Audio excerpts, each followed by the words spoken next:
taught high school science for 15 years and 3 years in college.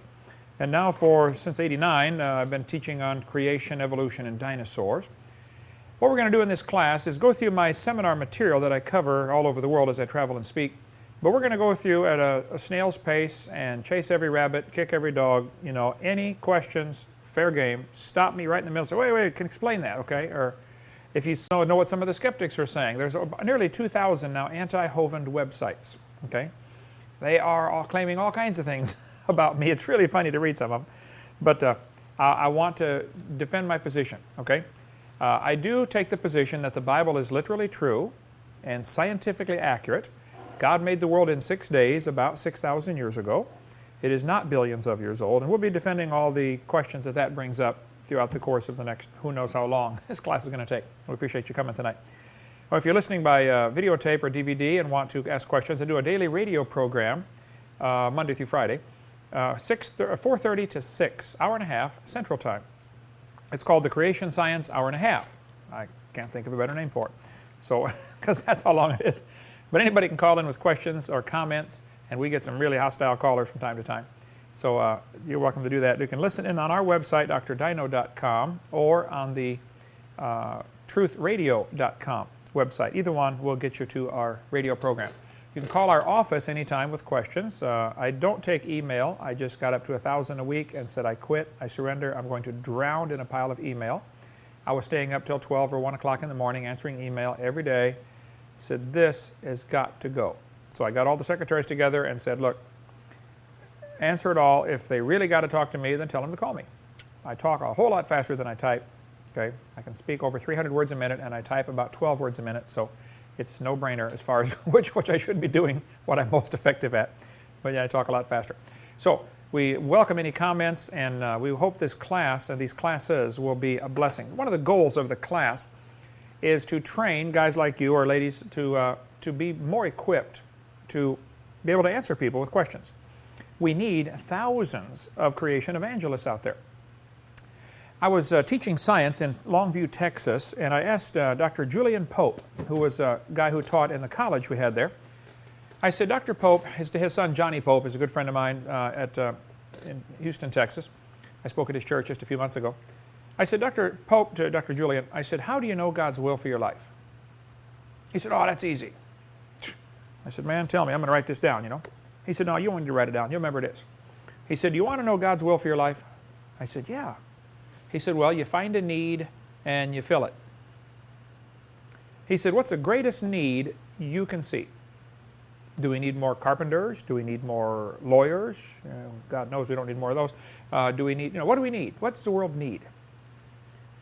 And I went home and I really prayed and searched my soul, and I said, I think we need somebody to explain where dinosaurs fit in and explain all this creation stuff at a 4th grade level. Because I knew at the time many of the creationists that were out there speaking, and I still know them, they're friends of mine, and a lot of them are really smart and a little boring, and the kids just aren't going to listen. When they start talking about all this, all these big, 12-syllable words, the kids, click, tune them out, and they're looking around the room counting how many ceiling tile we got or something, they're not listening. So I really feel like the greatest need I can see is the creation-evolution battle is really a battle for man's minds, okay? Because if creation's true, there's a creator, and there are rules, and there's a meaning to life. If evolution is true, there is absolutely no meaning to life. So I see this as the greatest need of the century. If there's a war, I want to be in the center of the battlefield. I want to do as much as I can for the Lord's kingdom on this earth, and I see this issue is it. And if I wasn't doing this, I would be supporting somebody else who is doing this. Okay? I would be their webmaster or or mow their grass, or I would do something to make sure this message gets out, because this is, if you're not going to shoot, carry bullets, take care of the wounded, pay for the bullets. For heaven's sake, do something, okay? If you're not going to hold the gun, you can, feed the guy who will hold the gun. There's all kinds of ways you can support a ministry like this, and that's what we encourage people to do. And I'd like to see some of you, someday say, boy, I think I could do that. And you really could. A little bit of anecdotal background here. I was raised in East Peoria, Illinois, My mother was a kindergarten teacher for years and taught me to read at a very early age and taught me just to love reading. You know, she taught kindergarten. So I'm a readaholic. I always got a stack of books beside my bed at night, and I read a lot. My dad was an electrical engineer at Caterpillar Tractor Company. He was in the Marines in World War II in the early days of radar. His group of 25 guys that went through school to be radar for the Marines went off to the Japanese theater to fight. There was one survivor out of that group. That was my dad. All the rest of them were killed in Japanese, fighting the Japanese in the Pacific.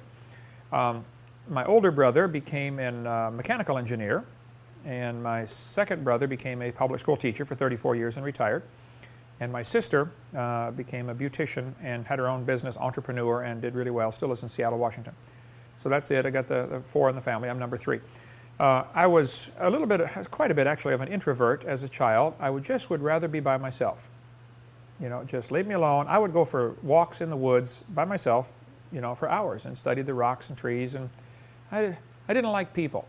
I still have a little bit of a hard time with that. I'd just rather be by myself, you know. But God takes the least likely and says, I think I'll do something with that, so I get the glory. And so anything that's happened, it's because God has radically changed me. I was saved at age 16 in East Peoria, Illinois. I was raised as an early child in the Lutheran church, got baptized, they sprinkled some water on my empty head, you know, and we went for a while, and then went to the Mennonite church for quite a while, actually, until I was probably about 12, in the Mennonite church in East Peoria, Illinois. And since my dad was involved in World War II, he always felt a little uneasy, since the Mennonites are generally, you know, pacifist, don't get involved, conscientious objectors. He just always felt a little bit like I'm on the outside here looking in. So we switched. Of course, I had nothing to do with that at age 12, but we switched over to a Methodist church in Morton, Illinois. And at the time, it happened to be an extremely liberal Methodist church. I didn't know or care at the time. You know, I wasn't even saved. But the pastor did not believe in a literal heaven, literal hell, thought the Bible was, you know, a good book, had some good stories, but basically that's about it. And so it was just a social club, basically, as far as I was concerned. I became very active in the Boy Scouts at the Methodist Church. They had a great Boy Scout troop there, and rose to the rank of Eagle Scout and patrol leader and all that kind of stuff. Really enjoyed scouting. But again, all this time was not a Christian. At age 16, I was in high school, sophomore in high school, and a friend of mine there who went to Grace Presbyterian Church in Peoria, which at the time was a huge church, probably still is, I don't know. But a very famous church at the time in Peoria. And this guy was, even though Presbyterians pretty much believe in, you don't need to go soul winning because God wants them saved, He'll get them saved, they're the elect, you know, all that. But he was a soul winner in spite of the fact that he was Presbyterian. And he said, hey, Kent, are you going to heaven? And I said, I don't know. I've been baptized 3 times. I've been catechized and pasteurized and homogenized and Simonized, and, you know, what else is there? He said, well, where are you going if you die? And I said, I don't know. He said, would you like me to show you what the Bible says? I said, well, sure. And he showed me the Romans Road, Plan of Salvation, how to become a Christian. And I said, thank you, but no thanks. Because if I understand this right, if I invite Jesus to come into my life, He becomes the boss, and He might want to change a few things. Boy, is that an understatement. But anyway, and I said, no, I'm not interested. But boy, for the next month or so, I don't know, probably a month, something was eating at me on the inside. I said, man, I'm going to die someday, and I'm going to be dead for a really long time. You know, where am I going? And so at the same time, my second oldest brother, Ross, who was the public school teacher for 34 years, he was down in Illinois Central College at Bloomington, Illinois, not Illinois Central, Illinois State University at Bloomington, and he had become a Christian through the influence of the Navigators Bible Study Group on the college campus there, campus group, got a hold of him and got him converted, my brother Ross. Ross got concerned about his younger brother, me, and called me up and said, hey, do you want to come down and spend the weekend in the dormitory with me? I thought, now wait a minute, this is my older brother wants me to spend time with him? You know, if you have an older brother, you understand. This seemed a little bit strange at first, you know. I said, well, sure. So he was a sophomore in college, I was a sophomore in high school. I went down 30, 40 miles away to Bloomington, not that far, and spent the weekend in the dormitory, and the Navigators ganged up on me that night, Saturday night, and said, are you Christian? Are you going to heaven? I said, I don't know, but I've been thinking about it for a couple of weeks now, and I'm concerned. And so they went through the plan of salvation with me, and I did not accept Christ. Next morning, my brother said, hey, Kent, let's go to church somewhere. I said, okay. So as far as I remember, we just arbitrarily opened up the phone book to the church section, stuck our finger down, and there was Calvary Baptist Church of Bloomington, Illinois, or Normal, Illinois. Bloomington and Normal are twin cities. I think it's Normal. I don't know what their address is. Doesn't matter. But so we went. And they had the preacher preached, and it was Arno Winiger, who was the pastor at the time. He later moved up to become the chancellor of Maranatha Baptist Bible College in Watertown, Wisconsin. But he preached, and I don't remember what he preached on, but I just remember I walked down the aisle and said, oh, that's enough. I want to be saved. And so I gave my heart to the Lord that day. February 9th, 1969, if I recall, was a Sunday. I have to go back and look.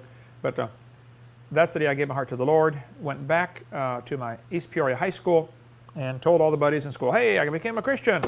And poof, they scattered. No more friends. You know, a brand new Christian, not a friend on the planet, except for Tim, the guy, the Presbyterian who tried to lead me to the Lord. So we went with a very lonely couple of months there with no friends at all. And everybody thought I was kind of weird. Like, you're a Christian. You know, well, no, you're not going to do bad things with us or something. But anyway, that was sophomore year in high school, and that's basically the story of my conversion, of how I became a Christian. I really loved math and science, always have, and really excelled at it in school because of my dad's influence. And I was probably doing trig, algebra, geometry, and trig I knew by 8th grade, you know, pretty well because my dad and my older brother were always teaching me stuff at home. So the kids in school made fun of me in 8th grade. They called me the brain, and they put a little sign on my desk, you know, the brain, because I had a good dad and a good brother teaching me stuff is all. So I was way advanced in those areas. English was a whole other story, but we won't get into that. I still today have a hard time with spelling and type real slow and stuff like that. Doesn't matter. Then went off to Bible college. First I started going to Illinois Central College to become a science teacher. I thought that's what I want to be, you know, science and math. I really enjoyed it. I felt like I was pretty good at it, understood it well. And so I went off to Illinois Central College. After about a year and a half there, I just really felt like I ought to be going to Bible college. So I transferred to Midwestern Baptist College in Pontiac, Michigan. Dr. Tom Malone started the school and the church probably about 300 years ago, and he's still the pastor there now at 88 years old or whatever he is. He's been there for 56 years as pastor of the church, which is pretty unusual. And so there were about 400 students, I think, when I went there. So, you know, small school, Christian school. Just had a blast. Worked my way through school, worked the second shift at General Motors, doing assembly on the assembly line, and took a 18 to 20 hour load every semester and slept, you know, 3 hours a night. And I kept a journal, you know, how I felt different times. Dead tired, can't stay awake, you know, everything hurts, stuff like that. But I went through in 3 years. Bottom line is I finished college in 3 years. And they offered me a job at General Motors. They said, we'd like you to stay on and be a general foreman. We want to send you to school, you know, be a foreman. At the time, I was making $270 a week, I think, which back in 1974 was a lot of money, okay? And the pastor at the church I had been going to, Bethel Baptist in Pekin, called me and said, hey, Brother Hovind, you're graduating. Would you like to come back and be my assistant pastor? We can pay you $100 a week. I said, I'll come. So no telling what I would have been making at General Motors had I gone to the foreman school and been foreman. But I was just as assemblyman at $275 a week, you know, so it would have been a whole lot more than that. But I was thrilled. Say, man, I'm going to get in full-time Christian service. And so that's what I did. Took a huge cut in pay and went and served God. At the time I was married, my wife and I were married before my senior year. We got married just before my senior year in college. She went 1 year with me to Midwestern Baptist College, and then took her 18 years to finish her degree slowly over the next, you know, 18 years with 3 kids and moving a bunch of times all over the country. But she stuck with it and finally finished her degree here in Pensacola, which is why we're here, so she could finish her degree. So is that enough background? Anything else you guys want to know? 6'1", 200 pounds, probably a little too much, but 3 children, all married, and dog died. Okay, so I take the position, like the Bible says very clearly, all Scripture is given by inspiration of God. 2 Timothy chapter 3, verse 16. All Scripture is given by inspiration of God. Here we have the Bible claiming to be inspired. Well, if a book makes a claim like that, you know 2 things. Either it is or it isn't. I don't know of any other options, okay? If it isn't the Word of God, you cannot say it's a good book, because it's lying. It's a bad book. I like Josh McDowell, who said, Jesus claimed to be the Lord. So either he's the Lord, he's a liar, or he's a lunatic. There are no other choices. He's got to be one of those three. The Bible claims to be perfect, claims to be inspired, infallible, inerrant. We can go through all kinds of verses on that. You do that in the Bible Doctrines class. You know, the Bible makes a lot of claims about itself. Now, Aristotle said in 400 BC, it's called Aristotle's dictum, D-I-C-T-U-M. Aristotle's dictum was, if a critic is criticizing a document, the benefit of the doubt goes to the document, because the document can't get up and defend itself and say, hey, that's not really what I said, you know, that's not what I meant. So the critic must absolutely prove his point beyond a shadow of a doubt, or the document would win the argument, if there's a critic versus a document such as the Bible. It's called Aristotle's dictum. We have people all over the world criticizing the Bible, and it's been my experience now for 36 years of reading it intently, bunches of times. The Bible is absolutely the anvil that has worn out many hammers. There's a lot of folks that beat on that book, and it has stood the test of time. You know, they're gone. It is still doing just fine.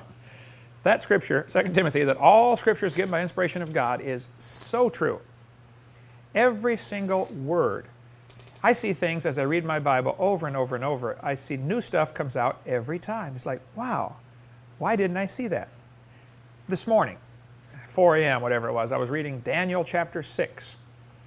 And it says, Darius the king set, you know, three guys to be presidents, of whom Daniel was the chief. So here's Darius the king with 3 presidents, Daniel and 2 other guys whose names are not given. And they said 120 princes of the provinces. So their system of government was, you know, Darius the king, 3 presidents, 120 provinces, and then who knows what else. Later in the chapter, 2 of the presidents got together with all the 120 princes, and they said, hey, we got to get rid of this Daniel guy, you know, he's a Christian, we got to kill him somehow, get rid of him. So there was a big conspiracy. They went before King Darius later in chapter 6, and I just saw this last night. I said, how did I miss this? They said, King, all the presidents and captains and the host has gotten together and decided we should make a decree that if anybody prays to anybody else, you know, they should be thrown into the lion's den, etc., etc. They lied. All the presidents did not get together and say that. Daniel's one of the presidents. He wasn't in that vote. I'm sure he didn't vote on that. Okay? And so that's in politics. I've seen, of course, we've had our share of attacks here at our ministry, and I've seen that. They're just absolutely willing to lie. And they just lied about King Daniel, about President Daniel, and got him thrown into the lion's den. Actually thrown into the den of lions. A lot of the new versions say lion's den. There's a big difference between a lion's den and a den of lions. A lion's den can be the place where they live, but there's no lions in it. The den of lions means they're there, okay? So it wasn't just a lion's den, it was a den of lions, and the King James is very careful to make that distinction. And we'll get into King James issue much later, but I take that to be inspired, infallible, and preserved Word of God. So the Bible is given for instruction. It's given by inspiration of God. It's profitable for doctrine. The word doctrine means teaching. For reproof, that means, hey, don't do that, knock it off, you know, whatever you're doing, quit it, okay? It's always reproving us, saying, don't. Reproofs of instruction are the way of life, the Bible says. Just get used to it. You know, start it with your mom and dad when you're little, you know, no, no, no, slap your hand, whatever. And as you get bigger, it becomes a paddle or a ball bat or whatever when you're teenage years or something, you know. And that's just that's the way of life, okay? So to get used to it, you know, I tell my kids, life's rough and then you die, okay? Get used to it. Okay, that's the way it's going to be. But the Bible is profitable for doctrine, that's teaching, reproof, correction, and instruction in righteousness. 4 amazing things. You could spend an hour talking about that verse. That's not what we're here for. But that is my position, that the Bible is indeed inspired, just like it claims it is. The word inspire means to breathe in. The word spire is the root meaning, we have expire. When somebody expires, they die, they breathe out. You perspire, you know, inspire means to breathe in. Here's the Bible is claiming, and many other verses go along with this, that the Bible claims to be God-breathed. It's actually His words breathed through somebody, you know, writing the pen, flawlessly inspired. So I believe that is true. Now, the Bible, I tell people, in case you don't know, is the basic instructions before leaving earth. You really ought to read the book because you're going to be gone for a really long time when you leave this planet. Okay? Be sure you're going to the right spot. That's your basic instructions before leaving earth. It's called an acrostic or a pneumatic device, something to make you memorize. There are all kinds of mnemonic devices. I'm sorry, pneumatic is air pressure. Mnemonic device is something to help you to remember things, and there's so many things that will help you do that. We'll get into some of that later.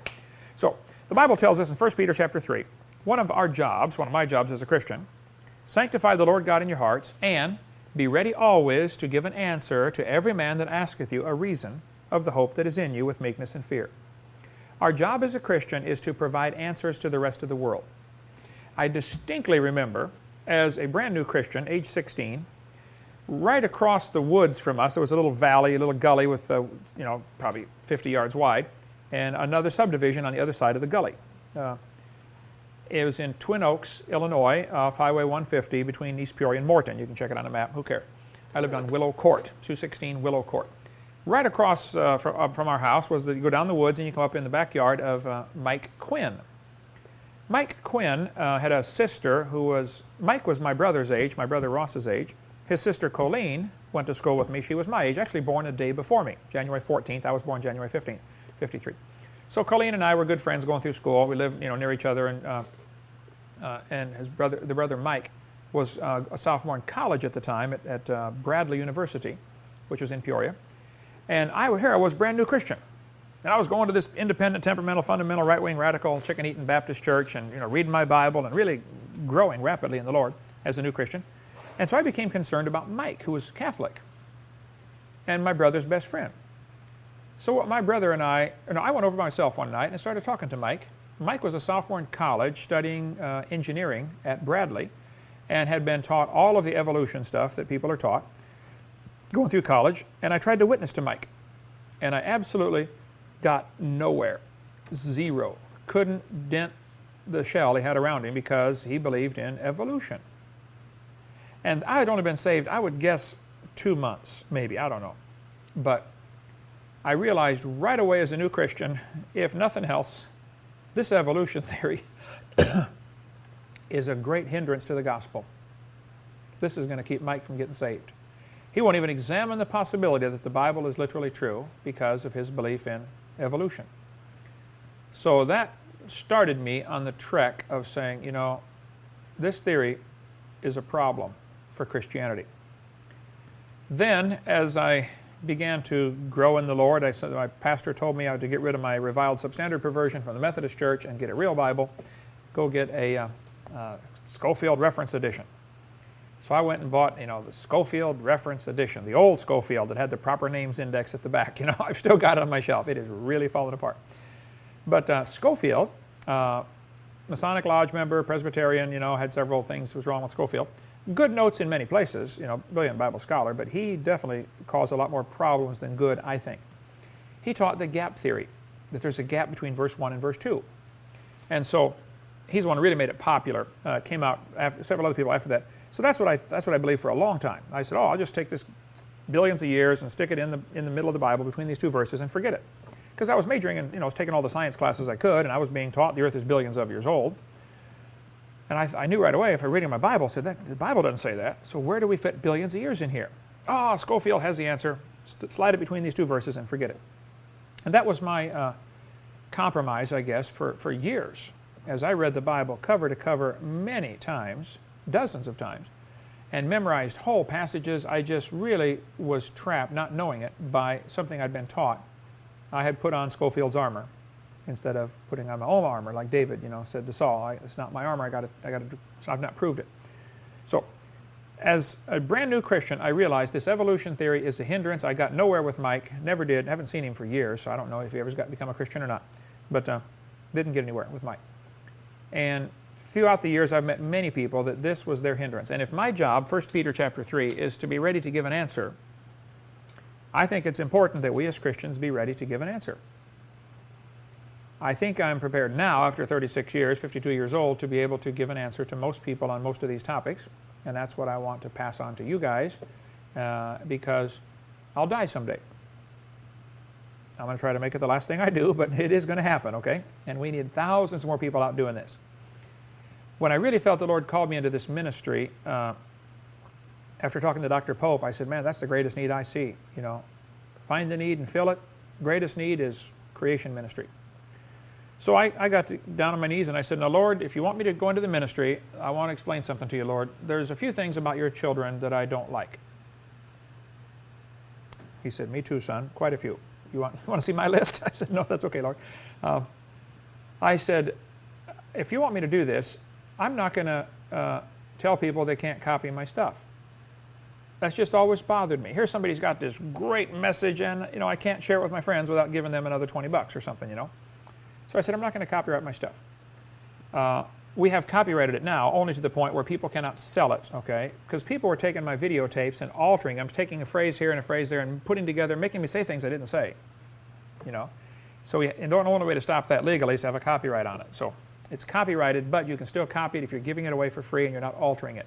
That's the rules now, okay? So I said, I'm not going to copyright my stuff, and I'm not going to charge anything for my seminars. People are going to ask me to come speak. That's great. If they pay me, wonderful. If they don't, fine. And that has happened many times. And I'm not going to send out a letter every month begging for money. I get a stack of newsletters every month, you know, all these missionaries, all these ministries, and the Bible says money answereth all things. I understand it costs us over $20,000 a week to operate this ministry here. Okay, so many of you are on staff here. You know, we do a lot of work here, but how'd you like to have to spend $20,000 a week?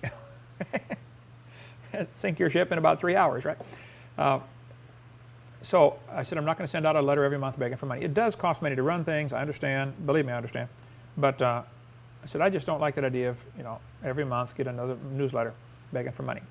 I'm not opposed to asking for money for projects we got going, and I've done it many times, but I hated that monthly thing. So that was my policies when I started this thing 15 years ago. Just me, my family, over on Burgess Road here in Pensacola. We then moved over here to this house where we're in now 15 years ago. Been there, added on a bunch of times, including this building and a bunch of other buildings, but it has slowly grown. I think one of the greatest needs of America today, of the world today, is to get people that have an answer that can share it with somebody. What's the answer? We get calls and letters every day from people questioning, hey, what's the truth about this, you know? In spite of how many times I've answered the question, what about carbon dating? I got another one today on the radio program, you know, what about carbon dating, you know? Last week up in Alaska, I was speaking up there during the Q&A time, when one of the students, well, doesn't carbon dating prove you're wrong, Hovind? And so I get to my PowerPoint and flash through a bunch of slides, and no, it doesn't. We'll get to that much later, but no, carbon dating actually proves the Earth is young. And I was University of North Florida. I spoke, did a debate 8 months ago, against 2 professors. And they said, if you're going to videotape this, we're not coming. So we couldn't videotape it. That's it was a really good debate. We don't have it on tape, though. But during the debate, there were 3 kids on the front row, 3 college students on the front row with great big signs they brought. You know, Hovind's a liar, Hovind's ad hominem attack. You know, they all got these signs are flashing up, you know. Finally, I said, guys, look, if you want to, you know, speak to the crowd, you need to schedule your own time and get your own, you know, you could probably rent this room like we did and, you know, put up advertising like we did and say, hey, come, I want to speak on creation or I want to speak on evolution. But, you know, do that with your crowd, okay? This group sponsored this meeting and they want me to come and debate these 2 guys, so put your signs down, please, okay? But anyway, afterwards, during Q&A time, these guys really had some they were angry. I mean, it was just fuming angry, you know, asking questions, and I was answering them. And every time they asked a question, I would flash up PowerPoint, because I've got answers to most of the stuff. I got over 7,000 slides, and just in my seminar, I'm not counting all my other presentations I've got. I have probably 40,000 slides in here. So they were asking the questions, and I was answering them with, you know, PowerPoint documented right on the bottom. And I said, now guys, you've asked about 9 questions, okay? There's 1,000 other people here that would like to ask questions, okay? How about, let's schedule, I'll come back and debate you 3 some other time. And they said, okay, but you can't use PowerPoint. That was there. And the whole audience just laughed. Of course, they realized how stupid that was, you know. Oh, you don't really want an answer, do you? Okay. So anyway, I think our job is to be ready to give an answer. We have my whole presentation of PowerPoint slides available. Anybody can buy our startup kit on creation. And comes with a videotape on how to do PowerPoint for boneheads, okay? We assume the person knows nothing. Here's how you plug it in, okay? Push this button, turn it on. Because I had an awful time learning computers.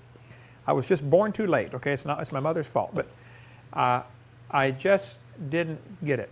They would say, we're working under Windows. I'd say, no, the Window's over there, and I'm over here. What do you mean, what's this Windows stuff? I mean, I remember the first computer I got, I was here in Pensacola, and I turned it on, and I called back to the guy that I bought it from, And I said, there's this little thing flashing at me on the screen, and it's right in the way where I'm trying to type.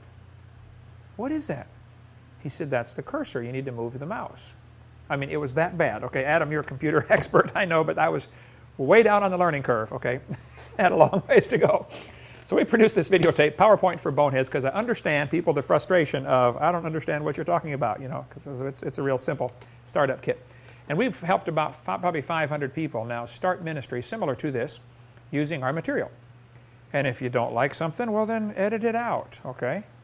I don't like your blonde jokes. Okay, well then cut them out. All right, don't tell them. I'm blonde, my sister's blonde, my mother's blonde, my daughter's blonde. I have a right to tell blonde jokes. I have earned it, okay? So I do tell lots of blonde jokes, and I love them. And we'll tell plenty in here in the class. So anyway, our job is to be ready to give an answer, and I really think most Christians are not ready to give an answer. And we hope this course will help you be ready, loaded for bear. Go take them all on. 3 things I try to accomplish in my seminar. I've tried to accomplish this in my 36 years of being a Christian. This is my goal. This is my whole philosophy of life. I want to strengthen your faith in the Word of God. That would apply to everybody. If anybody's a Christian on the planet, I want to strengthen their faith. We spent $30,000 translating our videotapes into Russian several years ago. Those tapes have gone all over Russia. It took us 5 years to recoup the $30,000 we invested. We finally, after 5 years, had sold enough tapes in Russian to recoup just the investment. I think now if we added it up, we probably have made about $1,000 profit, okay? The Russians copy stuff anyway, whether it's copyrighted or not doesn't matter to them. They just copy it, so they wouldn't matter.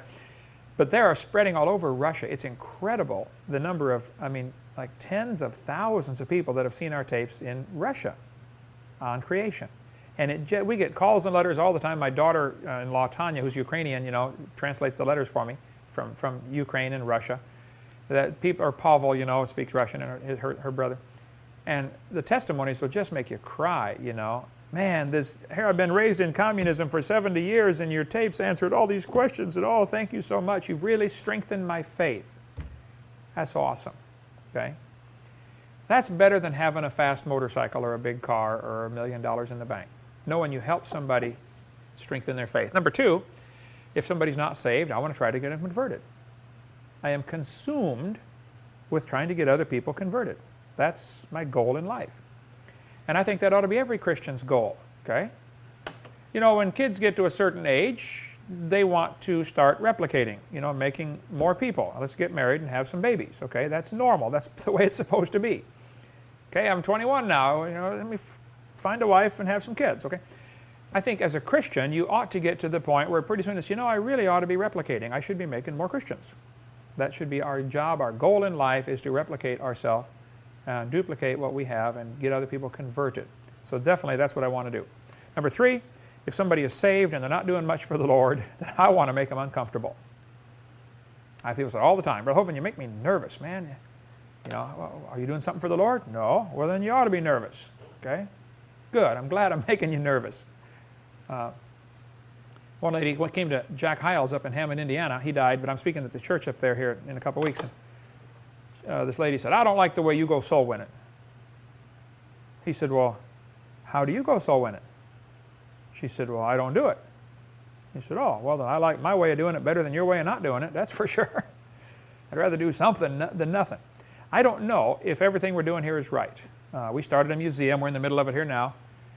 Should we have a creation museum? Should we have Dinosaur Adventureland? I don't know. It works. You know, I don't really think God cares much how we do it. I think it's more important that we do it. If I tell my kids, clean your room, and I come back later and find them playing around and the room's not clean, hey, I told you to clean the room. Well, you didn't say pick up the dirty clothes. Okay, kid, listen. If I say clean the room, I expect you to figure out all the details, okay? I don't want to point out every sock and say, you know, pick it up. God told us in His Word 5 times to go into all the world and preach the gospel to every creature. That's our job. We'll do it. And if you're not done doing it, well, then keep doing it till you get done. We've got an expression around here. Some of you guys just started working here recently, but expression I've told the people who've been here for a long time. I said, I don't want to hear about the labor pains. Show me the baby. You know, here's the job. Albert, mow that grass. I come back 2 hours later, the lawnmower wouldn't start. Okay, well then get a scissors. Okay, get the weed eater. Go buy a new lawnmower. Mow the grass. Okay, I don't want to hear the excuse. I want to see the results. Okay, show me the baby. Make it happen. So that's our job, is to get non-Christians converted and Christians uncomfortable. And I always start off my seminar with this picture, and I say, this is not my wife. That's just a picture of her. And that's true. Last summer, or this summer, a couple months ago, we were taping this now in August or September 2005. This was our 32nd anniversary. And I tell people, we sat down on our 32nd anniversary and figured out how much money we have spent since we got married. We have spent all of it. And then some, actually, quite a bit more than that. My wife was raised in a pretty liberal Baptist church in Peoria. And her dad was a general foreman at Caterpillar Tractor Company. Her mother was a organist at their church and worked at a bookkeeping type stuff, tax accounting, stuff like that. Good family. Both of them, her dad now died a couple years ago, but Mom is still alive up in Arkansas, in Bowdoin, Arkansas. So anyway, that's my wife, and we live now here in Pensacola, Florida. Been here since January of '89. We moved here just right after Christmas, during the Christmas break, so she could start college over here at Pensacola Christian College, where your sister is going, Kevin. And that's where she got a degree from there after 19 years. She crammed her 4-year degree into 19 years, we tell everybody. But we have 3 children, got them all married, and the dog died. So we made it, praise God, home free. My kids, you can see by the dates on their birthdays here, are a year and 2 weeks apart. Called family planning. My wife kind of hated to see June come around there for a while. Oh no, another kid. But that was, got them all married and the dog died. My daughter's wedding, of course, been played on America's Funniest Home Videos. Have you guys seen that? Her wedding? You've not seen that? You have? Albert, have you? I don't know if you can hear the volume on this. When we tape it, we'll get the volume on there. She, of course, is one of my secretaries, and it's kind of a joke that I get phone calls all day long around here. I mean, I've always got my cell phone on one ear, my other phone on the other ear. So she asked me, and I was honored, Dad, would you do the wedding? I said, I'd be honored. I've done quite a few weddings, probably 400 or 500. And I said, I'd be honored. And so here was for as much as you, the Paul, wedding. and you, Marlissa, have freely and deliberately chosen each other and have openly declared your desire to be united in marriage, yet in the presence of God and these witnesses, you pledged your love for each other.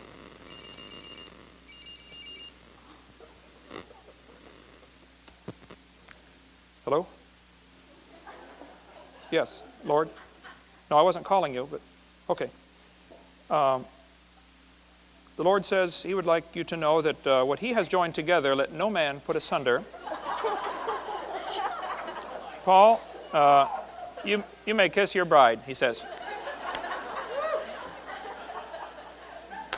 Here's the Lord calling. You got to answer.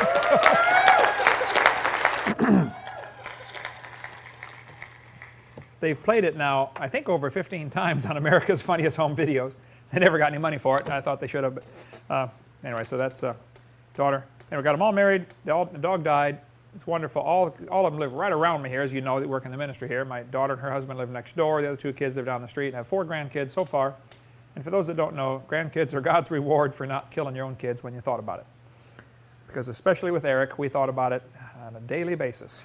Maybe we should go ahead and send this kid to heaven. But we didn't, praise God. And he turned out pretty good. He's still got a few lumps to knock off, but he's doing good. So there's the whole tribe. They all work in the ministry. And you guys here tonight, for this class anyway, all do too. So we appreciate you coming. We have quite an amazing team here, a wide range of political and religious bodies here represented. We have the whole spectrum, I think, which is good. I really like that. Jesus, if you look at His disciples, it's pretty interesting. He had Simon the Zealot.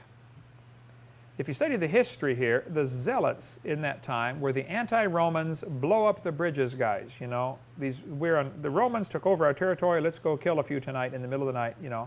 They were the terrorists of the Jews of that day. Let's get rid of these heathen Romans in our country.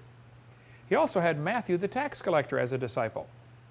Now, if you study the history of that time, the tax collectors were the Jews who had worked with the Romans to tax their own people, and everybody hated them. Nothing much has changed when it comes to tax collectors, but everybody hated Matthew the tax collector. He's He's one of Jesus' disciples. I mean, Jesus had a wide political spectrum on his own 12, you know.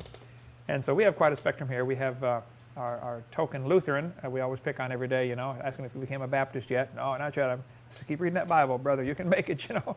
So I'm not against that. We have a variety from different, representing different colleges, and we have an eclectic staff, I believe is the correct word. But we do an awful lot of work around here because we want to change people's worldview. I remember the first time I even heard about the idea of a world view, I thought, man, that makes so much sense. I never heard those words put together before, world view. I said, wow, that's powerful. The world view is the way you view the world. There are two worldviews, and only two. There was a Russian atheist astronomer came to America years ago, and he said something fascinating. He started off his speech, now the guy's an atheist, he's a famous astronomer, and he said, either there is a God or there isn't. I thought, now that's good logic. I mean, you can't argue with that, okay? Either there is a God, either there is a God or there isn't. And then he said something so profound. He said, both possibilities are frightening. Wow. Both ways, it's pretty scary. If there is a God, then we better find out what he wants and do what he says. Because he's the boss, you know, he owns this place. If there is no God, that's frightening. Because we're hurtling through space at 66,000 miles an hour, and nobody's in charge. That's a scary thought. Nobody's driving at 66,000 miles an hour. So really, it is frightening that there not be a God. We'll get into much later some of the logic of how do we prove the existence of God, but just briefly, I think you can prove the existence of God by the impossibility of the contrary. I want to write that one down and think about it. You can prove the existence of God by the impossibility of the contrary. It is impossible that there not be a creator. It's not possible that there not be a creator. You take something simple. Swiss Army knife. This is why Switzerland, by the way, has never been invaded. Here we have an ink pen in the side of my Swiss Army knife. If I can get it out of there. Is it possible for something like this to happen by chance? Can anybody even imagine a story that would explain how this could happen by chance?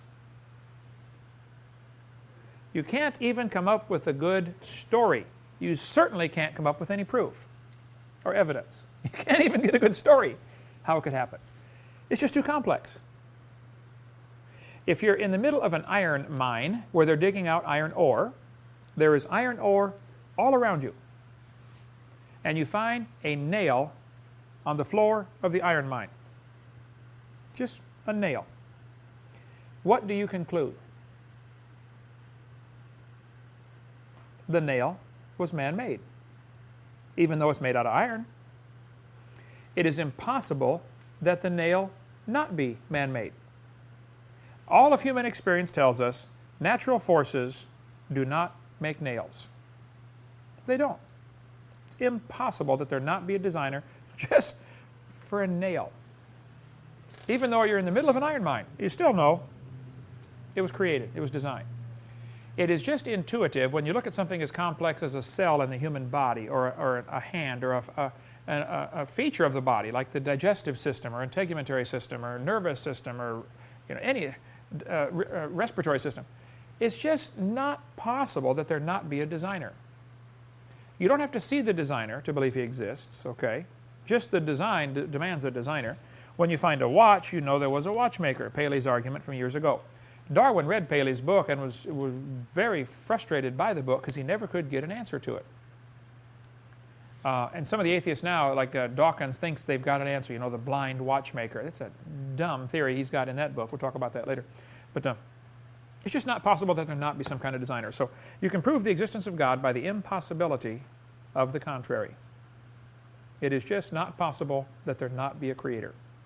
Okay, we're going to take a 5-minute break here, and we'll get into the great questions, 4 great questions in life, and how the evolution theory offers an answer and how the creation theory offers an answer. We'll come back right after the break. Okay, welcome back, and we're going to talk now about the 4 great questions of life and how your worldview affects this. These are fundamental questions that, if you really stop and think about it, every single religion on the planet tries to answer these questions. Every philosophy tries to answer these questions. Hinduism, Buddhism, atheism, which is a religion, by the way. You have to believe there is no God. There's no way you can know something like that, so it's something you believe. Every philosophy and religion on the planet tries to answer the 4 fundamental questions of life. Who am I? Where did I come from? Why am I here? And where am I going when I die? The way you answer those questions is determined totally by your worldview. For instance, the Muslims have a philosophy that answers those questions.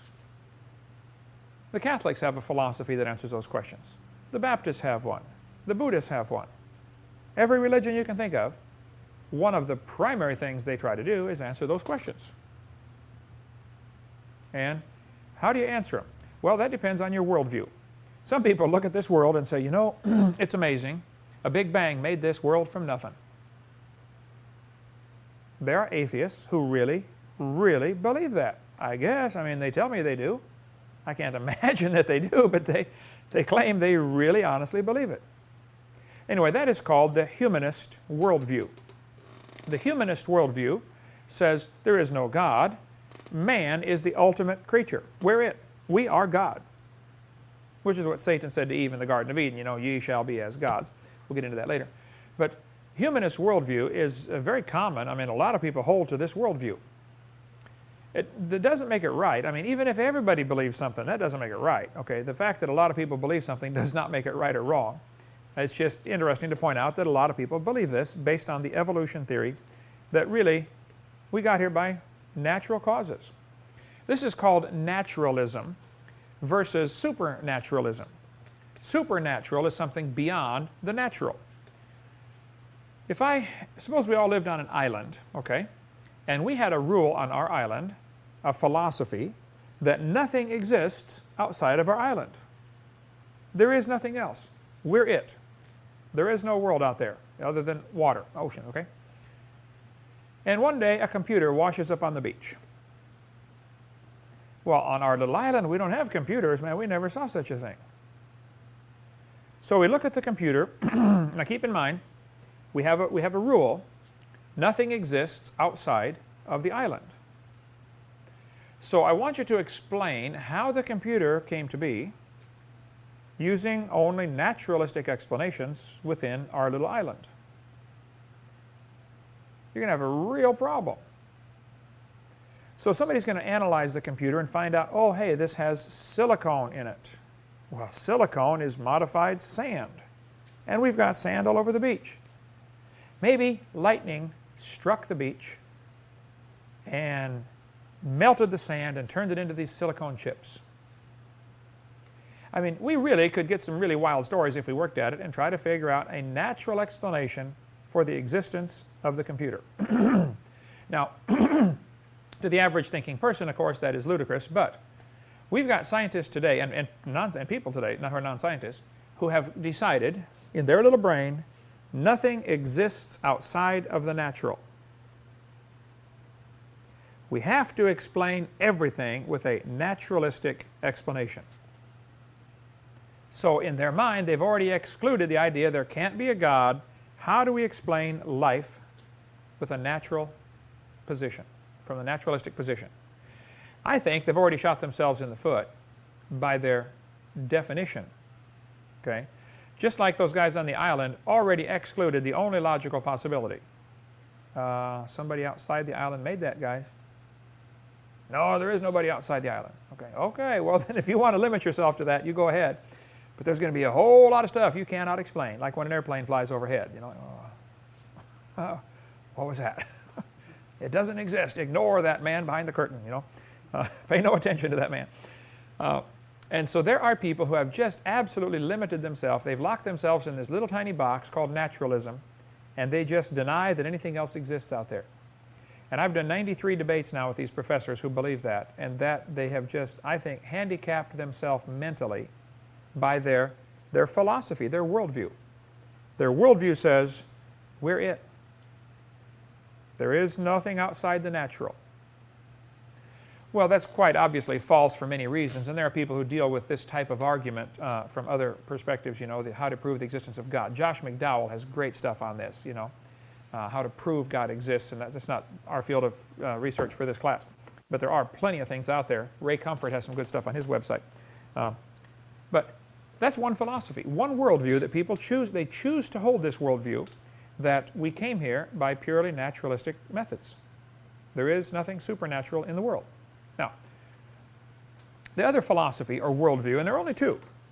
The other worldview you can have is, you could say, wow, there's incredible design, there must be a smart designer, and that is the creationist worldview. The only two worldviews you can have are creation and evolution. The Russian atheist was absolutely correct. Either there is a God or there isn't. Plain and simple. If there's a God, find out who He is, find out what He wants, and do it. Okay? He owns this place.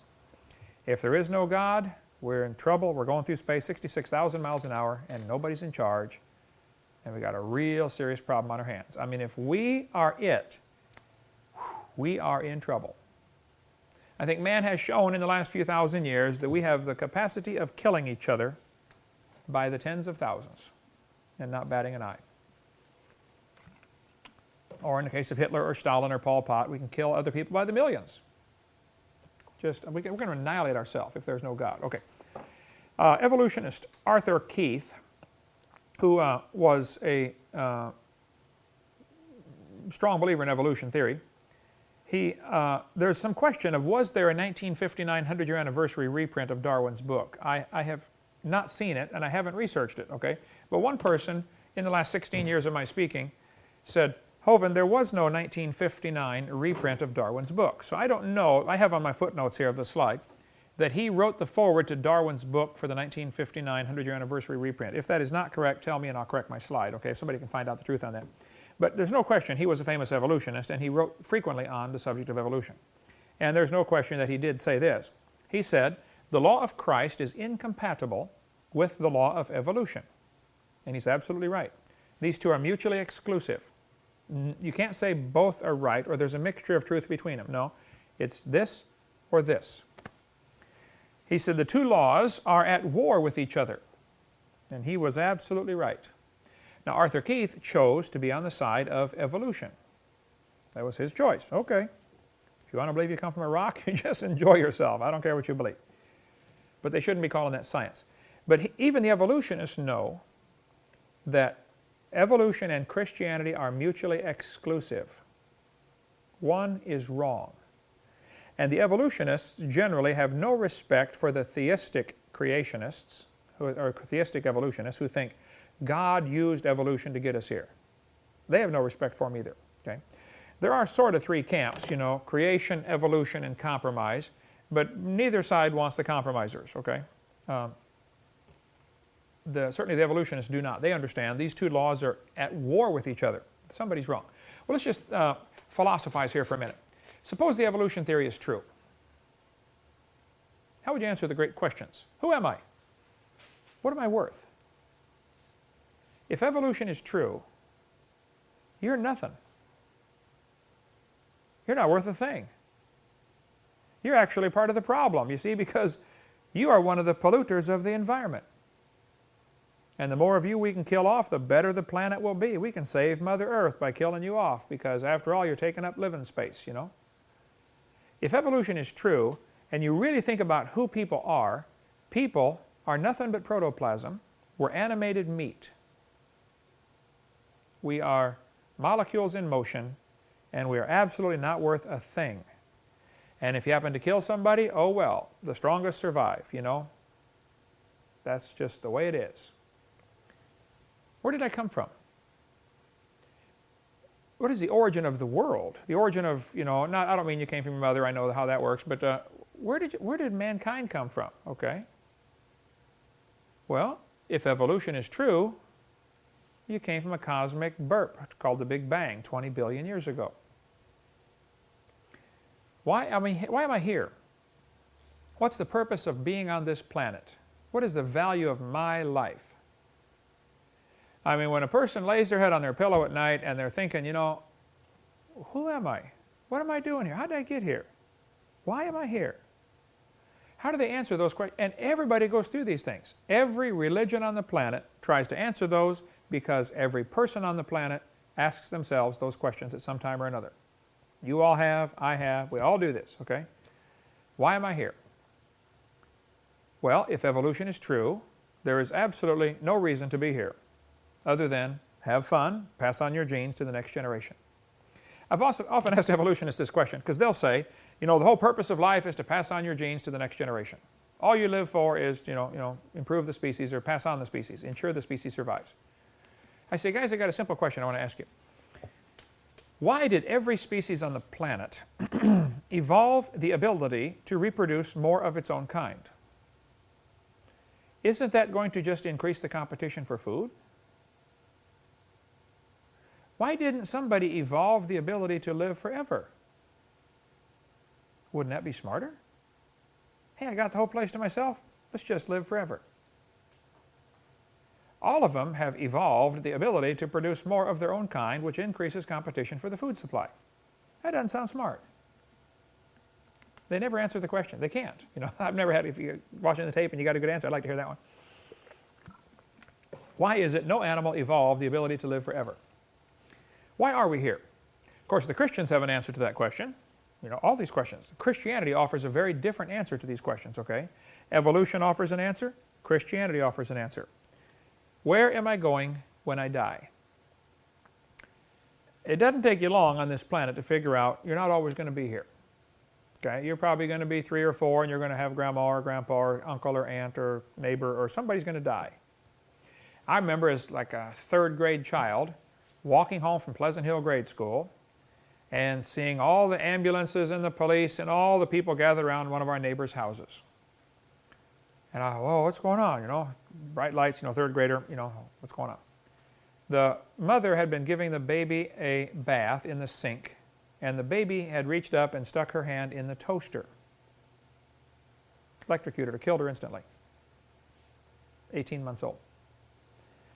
That's the first death I remember, as probably a 3rd grader. But you probably all have some memory of the first person you know of that, the first time you heard about die. What's that mean, die? Wow.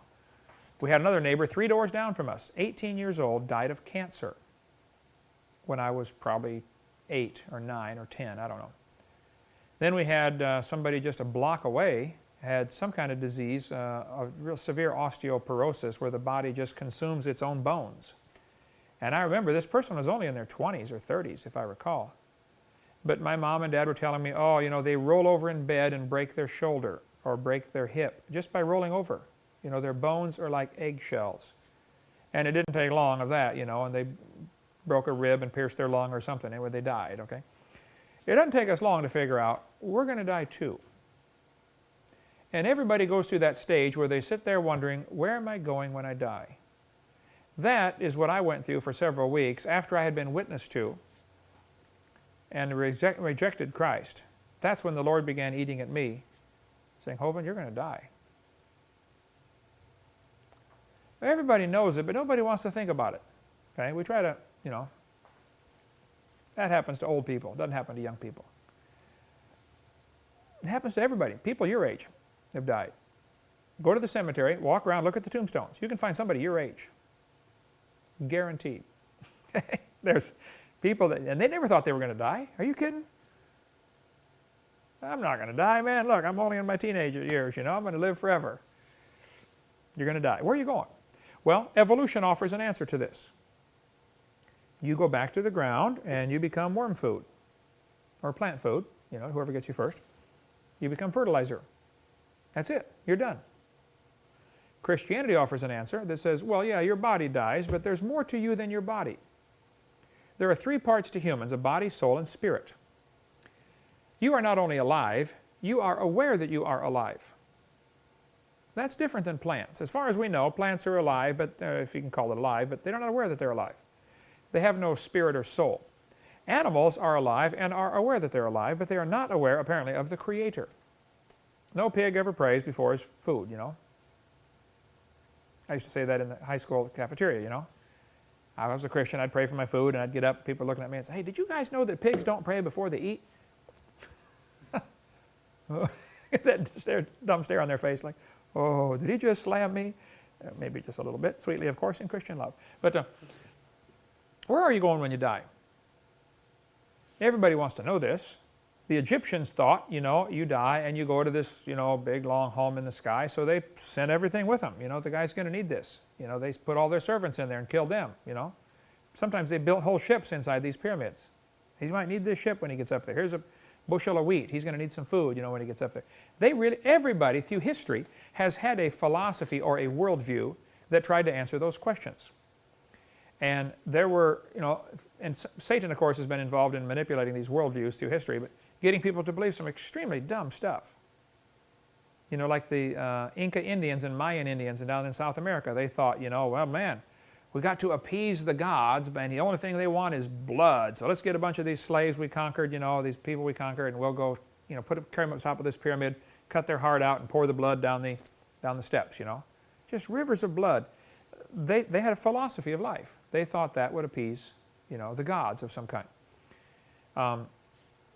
There's a great book out called Eternity in Their Hearts. Has anybody ever seen that? Or Peace Child, have you read that? Isn't that incredible?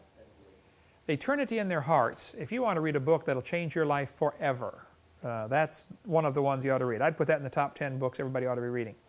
A missionary, Don Richardson, wrote this book. Each chapter deals with a different culture, a different tribe of people, and how they got reached with the gospel. Oh, it's phenomenal. One of the chapters in there is called Peace Child, which also is a whole separate book. It's in our library if you want to check it out. Peace Child is phenomenal. Somebody said, Brother Hovind, you got to read this book, Peace Child. I said, yeah, right. I hear this 30 times a day. You got to read this, you got to read this, you got to watch this, okay? They said, would you just read the first 5 pages? I said, okay. So that night, I read the first 5 pages and was hooked. Could not put it down. Read the whole book that night. It's one of those that'll just grab you and draw you in. Have you seen Peace Child too? I haven't finished yet. It'll grab you and pull you. Anyway, everybody has a philosophy, and even the pagan tribes with the bone in their nose, they have a philosophy. They really think, they've got these 4 questions answered. And sometimes it's the witch doctor that has the secret knowledge, and you have to go to him and bring him a pig or a chicken to get this knowledge. What's going to happen to me when I die? And people have such a desire to answer these questions, they do some amazing things. There are some movie stars with bazillions of dollars that absolutely are scared stiff of dying. And so they want their body frozen and kept in a perpetual state of cryogenic, freeze them in case they find a cure for my disease, bring me back to life. There's a lot of folks that are frozen, The Bible says many are called and a few are frozen, or something like that. But that's in the non-inspired version. But, Second Opinions, chapter 4. There's a lot of good stuff in Second Opinions. Albert, you ought to read that book. There's some amazing stuff in it. You wrote it? Okay. Just about anything you want's in there, actually, okay? But the whole idea of having a worldview and answering these questions is powerful, and every religion has one. The Japanese, before World War II, had a worldview. When Darwin's book was translated to Japanese in the mid-1800s, 1865 or something like that, it took the Japanese world by storm. They loved it. Japan really swallowed the evolution theory early on. So did Germany, by the way. The Japanese blended it right in with their pagan religions. And they said, well, hey, obviously if evolution is true, one of the races has evolved farther. I mean, you don't have to live long on this planet before you be looking around and saying, there are some different kinds of people. There are black people and, red people and yellow people and white people. The differences are pretty obvious, You can see it on their face. So I wonder who is superior to who. Now, if evolution is true, that gives you a philosophy to work from, and you make all your decisions based upon your philosophy. Okay? You decide right and wrong based on your philosophy. You decide, why things are the way they are based on your philosophy. So the Japanese said, oh, wow, obviously the Japanese are superior. And so there were actually scientific studies that were done by Japanese scientists that showed the Japanese have less hair. There are very few Japanese people with beards, okay? They have less body hair, and they have milder body odor. Their sweat doesn't stink as bad as other races, okay? And so they said, see, that's proof we have evolved farther. So really, it's anybody else who's not Japanese is inferior, and they're just taking up space on this planet, so, you know, they'd really be better off dead.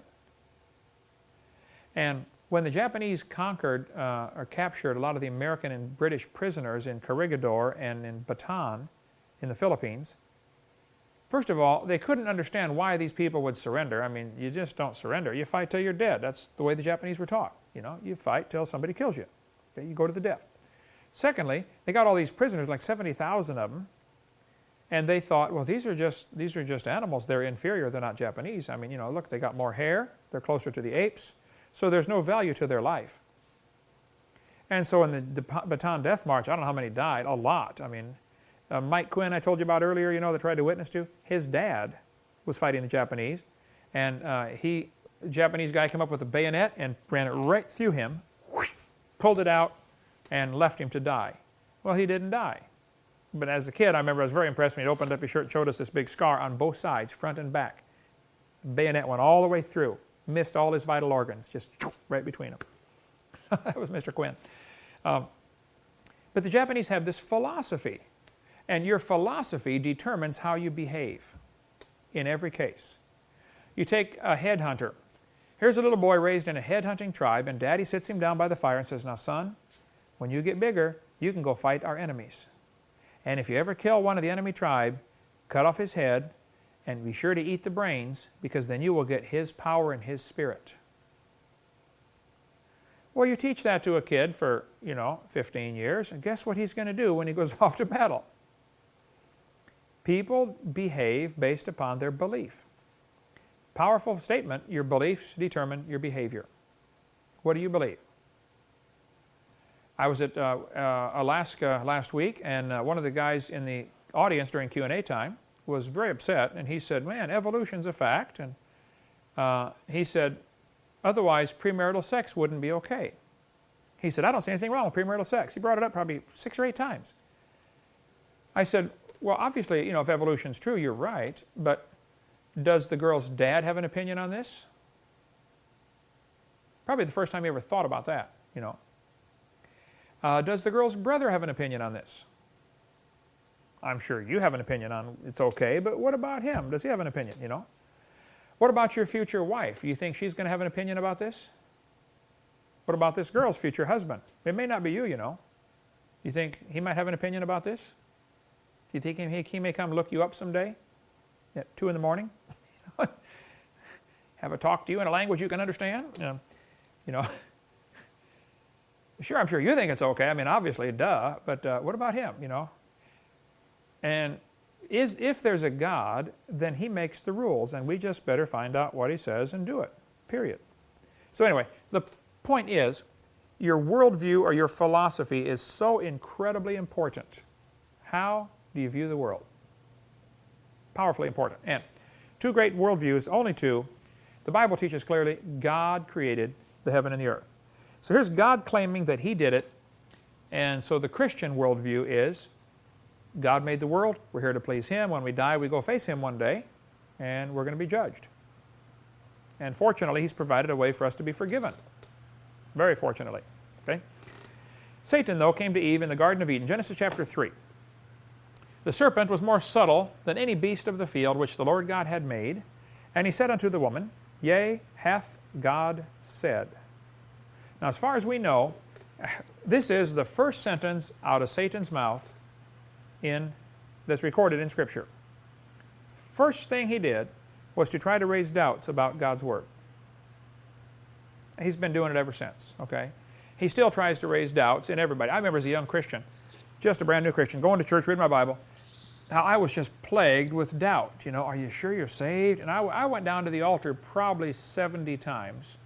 Lord, just in case you didn't save me last time, save me now, How many of you went through the same thing? Now, come on, you know what I'm talking about. Okay, good. I didn't want to feel lonely here. The Bible says Jesus, the Son of Man, came to seek and to save men's lives. He not only wants to save your soul, he wants to save your life. Satan knows once you become a Christian, he can't have your soul. You are going to heaven, but he can still destroy your life. He can still keep you from being fruitful. And he does it by raising doubts. See, if you're busy questioning your salvation for 5 years, you're not going to be winning anybody else to the Lord because you're busy questioning yours. Effective tool. He wins. You should have been bearing fruit, but man, I'm not sure I'm saved myself, you know. That's great. For Satan, of course, that's the way it works, okay? So the first thing he did was raise doubts about God's Word. That's a fascinating thought because that's exactly why there are so many Bible versions. Do you realize the confusion in the mind of the average Christian, even a well-grounded Christian, been a Christian for 25 years, when they don't think they're not sure which Bible is right.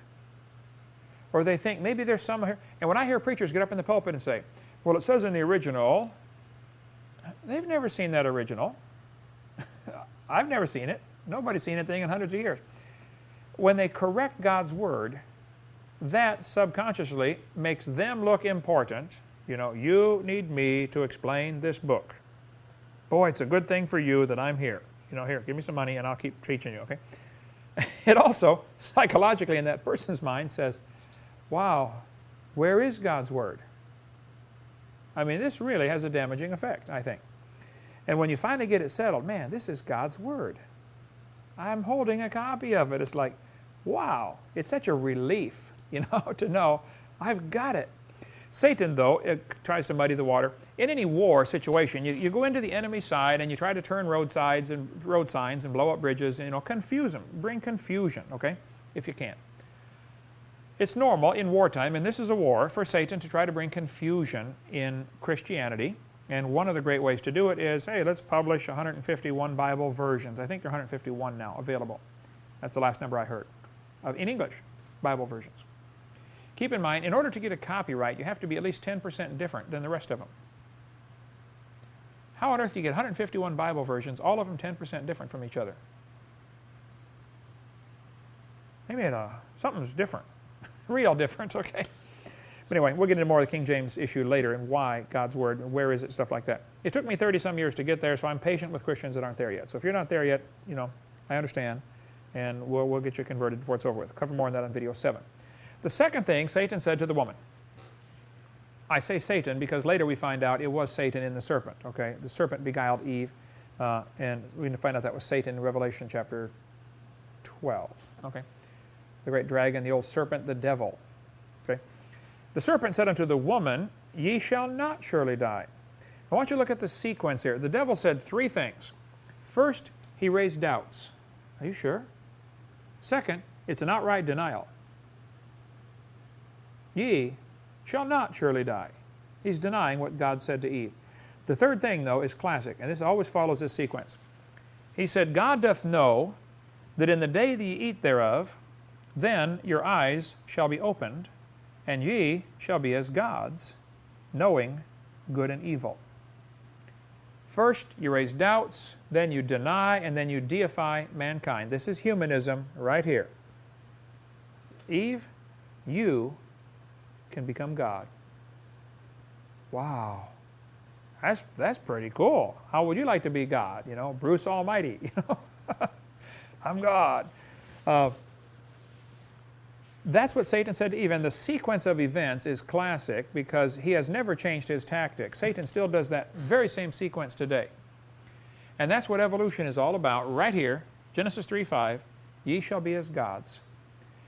See, if you think about evolution theory, we started off like an amoeba, and we have progressed and gotten bigger and better. It took a long time. A lot of people died to get there. A lot of creatures died to get us there, but we finally made it. And here we are. We are God. We're the God of the universe. There's nobody but us. We'll get into more humanism on seminar part 5, probably in about 6 years. But this idea that man can become God started with Satan in the Garden of Eden. It is still exactly the same tactic today, and this is everything evolution is about right there. There are many evolutionists now who are claiming that man has evolved physically about as far as he can go. We don't need to improve. We're doing fine. We're in good shape. So the next evolution in humanity will be spiritual, where we recognize that we are actually God. Who was the lady that stood on the beach, you know, and said, I'm God, you know? Alice, what's her name? I forget, we'll get into that later. I got slides on that. I got a video clip of that. It's hilarious. I'm God. No, you're not God, okay? But this idea that man can be God came from Satan and the devil of Satan in the Garden of Eden. And that's what Star Trek is all about. That's what all these Lost in Space movies are all about, that wow, we have evolved, but look at this, there are other cultures that have evolved farther than us. Whoa, wow. Someday we're going to sail around the universe and discover these new life forms, and we are going to someday take over the universe, and wow, we made it all the way to the moon. Oh, wow, 2 light seconds away. Boy, have we arrived. Yeah, we have done nothing, diddly squat, zip, zero compared to what's out there. And we'll get into more of that later about the size of space. But the idea that man can be God is one of Satan's favorite tricks. He uses it on the Mormons. The official Mormon doctrine right here. Say, exaltation is eternal life, the kind of life that God lives. He is a creator. Notice it's a small c. We can become gods like our Heavenly Father. This is exaltation. The Mormons teach, if you are a good Mormon, someday you get to become God. When a Mormon prays and says, Heavenly Father, they are praying to Adam from the Garden of Eden. They think Adam became the God of this world. After all, he's the father of everybody here, so he's the God of this world. And someday, if they're a good Mormon, they get to go start their own universe. And they get to be God of their universe. The Mormons have a slogan. They say, as God is, I shall be.